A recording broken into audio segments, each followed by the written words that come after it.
मित्रों नमस्कार। मैं हूं आपका मित्र, आपका सखा, आपका फ्रेंड, आपका हितैषी, आपका मित्र, आपका वेल विशर कमल नंदलाल।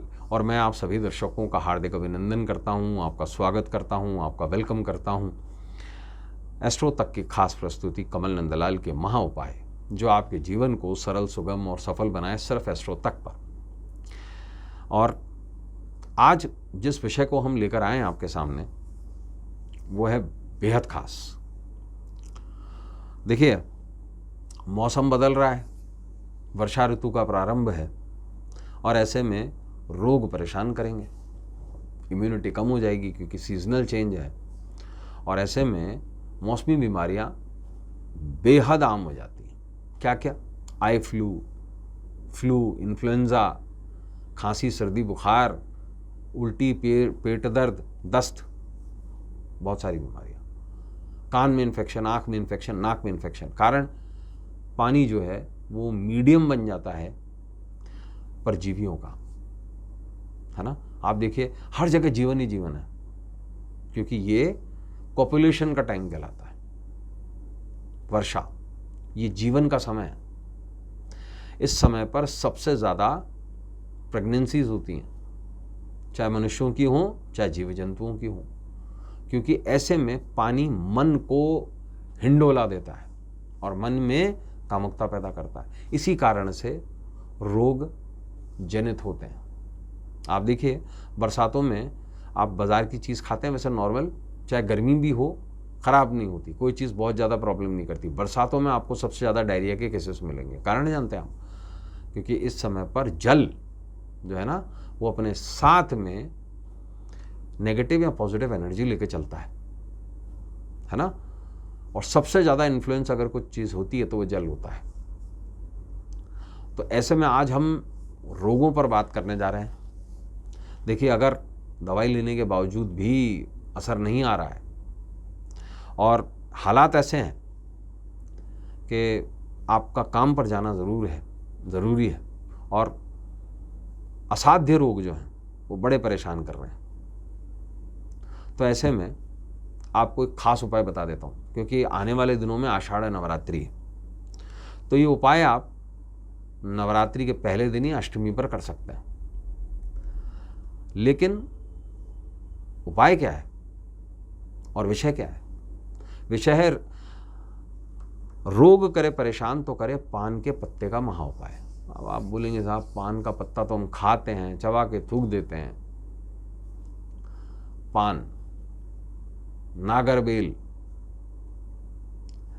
इसका पूजा पाठ अनुष्ठान में, इसका तंत्र में, इसका रेमेडियल एस्पेक्ट्स में बेहद खास प्रयोग माना गया है।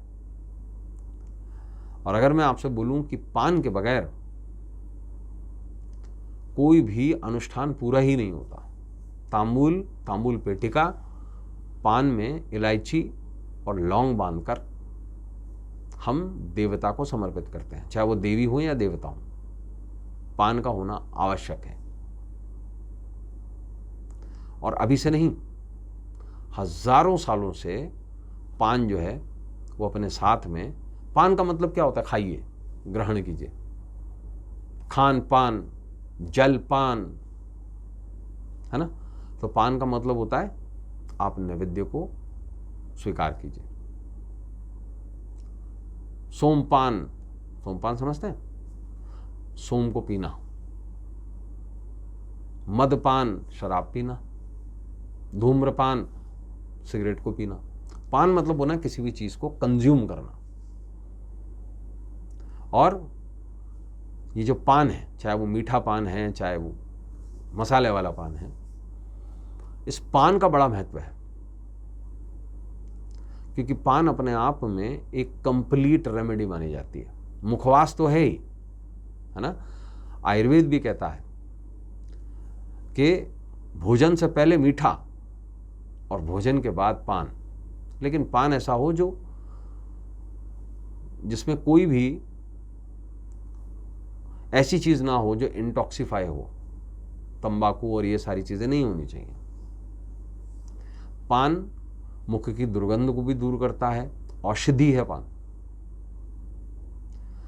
और हम हर पूजा पाठ में पान का प्रयोग करते हैं। पान के पत्ते पानी में डाल करके उसका छींटा भी दिया जाता है।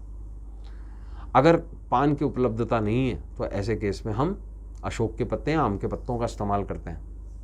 लेकिन पान का पत्ता सबसे ज़्यादा महत्वपूर्ण माना जाता है, क्योंकि वो आपकी प्रॉब्लम्स को दूर करता है। तो ऐसे में रोग अगर परेशान कर रहे हैं तो पान का पत्ता क्या करेगा। देखिए, कभी कभी हालात ऐसे होते हैं कि असाध्य रोग हो जाते हैं, पता ही नहीं लगता रोग क्या है। व्यक्ति का वेट कम होता ही जा रहा है बिना कारण, इसको बोलते हैं PUK, अननोन। कभी कभी अवसाद के कारण भी होता है, न खाना अच्छा लग रहा है, न दिन में चैन है, न रात में नींद है, लेकिन हम अस्त व्यस्त हो गए हैं, जीवन ही अस्त व्यस्त हो गया है। तो ऐसे में ये उपाय आपके लिए बहुत कारगर है और इतना सरल उपाय है कि पूछिए मत। देखिए, अगर हम इसको कंपेयर करेंगे वैदिक ज्योतिष से तो बहुत सारे त्रय अक्षर भी अगर आप महामृत्युंजय करते हैं, ओम ह्रौम जुम सह, तो भी उसके लिए आप ये मान लीजिए 5 लाख मंत्रों का जाप है। कितने दिन में कंप्लीट कर पाइएगा असाध्य रोगों से या रोगों से छुटकारा पाने के लिए। मान लीजिए अगर ये रोगों का कारण आपका D1/6 चार्ट, डिविजनल हॉरोस्कोपी चार्ट जिसे हम कहते हैं, अगर उस केस में है ना शनि आ गया तो भी आपको 19,000 जाप तो करने होंगे। 19,000 भाजा 10, 1,900 बार उसका होम करना होगा।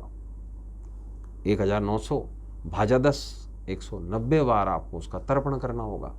किस पे तर्पण करेंगे? हैंड रिटन पत्र पे, ताम्र पत्र पे या लोहे के पत्ते पे आप उसका यांत्रिकी नियम के अनुसार विधिवत मुहूर्त में उसका यंत्र बनाएंगे। फिर उसका मार्जन करेंगे। मार्जन मतलब पानी में मार्ज्यामी। फिर 19 बार फिर इसके छींटे देंगे उस यंत्र पे और जो भभूत है उसके साथ में, तो जाकर आपका काम पूरा होता है। तो इस काम को कम से कम भी आप मान लीजिए करने में एक तो लाखों रुपए लगते हैं और समय लगता है। ऐसे में अगर आप किसी भी असाध्य रोग से परेशान हैं, आपको बहुत सिंपल उपाय बता रहा हूँ, बहुत सिंपल।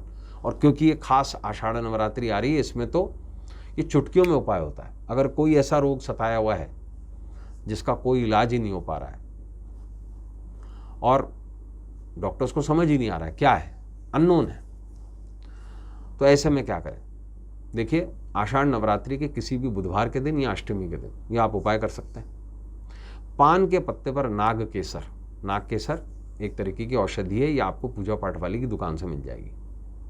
नाग केसर ये रखकर किसी भी देवी जी के मंदिर में, चाहे वो कोई भी देवी हो, लक्ष्मी हो, काली हो, सरस्वती हो, उनको ही समर्पित कर दीजिए।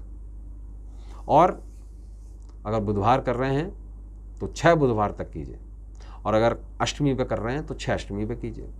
आप ये देखिएगा शीघ्र अतिशीघ्र असाध्य रोगों से भी मुक्ति मिलेगी। तो दोस्तों, आज के लिए बस इतना ही। कल आपसे फिर मुलाकात होगी। इजाजत दीजिए। नमस्कार, नमः शिवाय। अगर आप मुझसे जुड़ करके अपनी समस्याओं का समाधान चाहते हैं और चाहते हैं कि आपकी समस्याओं को ज्योतिष के माध्यम से सुलझाया जाए, तो आप हमसे संपर्क कर सकते हैं, जुड़ सकते हैं एस्ट्रो तक पर।